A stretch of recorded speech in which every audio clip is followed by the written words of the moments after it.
Vote দিন ধানের শীষে, দেশ গর্ব মিলেমিশে, তারেক রহমানের এই স্লোগান নিয়ে আজ আমরা তারেক রহমানের 31 দফা বাস্তবায়নের জন্য আমরা জনসাধারণের মাঝে লিফলেট বিতরণ করব, তার এই 31 দফাকে মানুষের কাছে তুলে ধরার জন্য।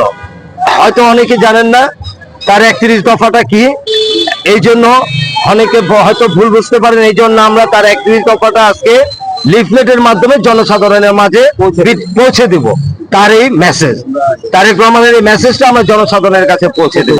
আজকে আমরা নারায়ণগঞ্জ হসপিটাল থেকে শুরু করে খানপুর, ব্যাংক কলোনি, বউবাজার, ওই চকলেট ফ্যাক্টরি, উত্তর চাষারা এবং ইসরায়েল হয়ে আমরা চাষারা গোল চত্বরে এসে শেষ করব আজকের মতো আর কি।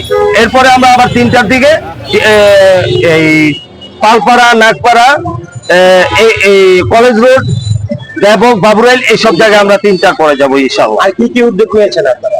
আমরা আপাতত আমরা এই উদ্যোগটা নিয়েছি যে তারেক সাহেবের এই মেসেজটা জনসাধারণের মাঝে পৌঁছে দেওয়া, এতটুকুই আজকে আমাদের কর্মসূচি। হ্যাঁ, 31 দফা কর্মসূচি। আসলে আমরা কেমন লোক চাই এই নির্বাচন, আগামী নির্বাচন? জনগণ হচ্ছে সর্বক্ষমতার মালিক।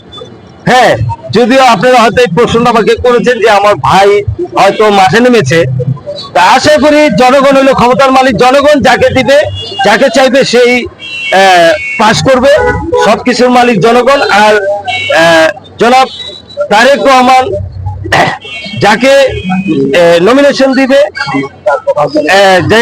যেসব লোক, উনি অবশ্যই উনি একজন বিজ্ঞ এবং অভিজ্ঞ রাজনীতিবিদ।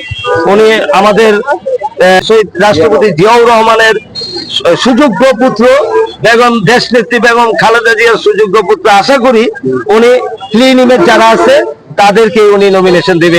নমিনেশন দিবে তার পক্ষে আপনারা কাজ করবেন? যাকে নমিনেশন দিবে আমরা তার পক্ষে কাজ করবো, তারেক রহমানের নির্দেশ। বাবুল ভাই যদি দলীয় মনোনয়ন পায়, সেক্ষেত্রে জনগণ কেন বাবুল ভাইকে? এটা আসলে জনগণই ডিসাইড করবে কেন তারা আমার ভাইকে।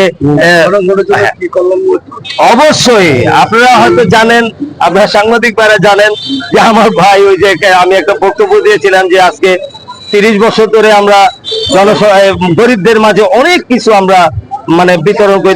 আমার ভাইয়ের কাছ থেকে কেউ খালি হাতে ফেরত জানে, এটা আমি বলেছি। তা আশা করি আমার ভাই যদি নমিনেশন পায়, আমার ভাইয়ের পাশে যদি জনগণ থাকে, ইনশাল্লাহ আমার ভাই জনগণের জন্য যত কিছু দরকার তত কিছু করবে। আমাদের কোনো চাহিদা নাই, আমাদের চাহিদা হলো জনগণের উন্নতি করা, জনগণের সেবা করা।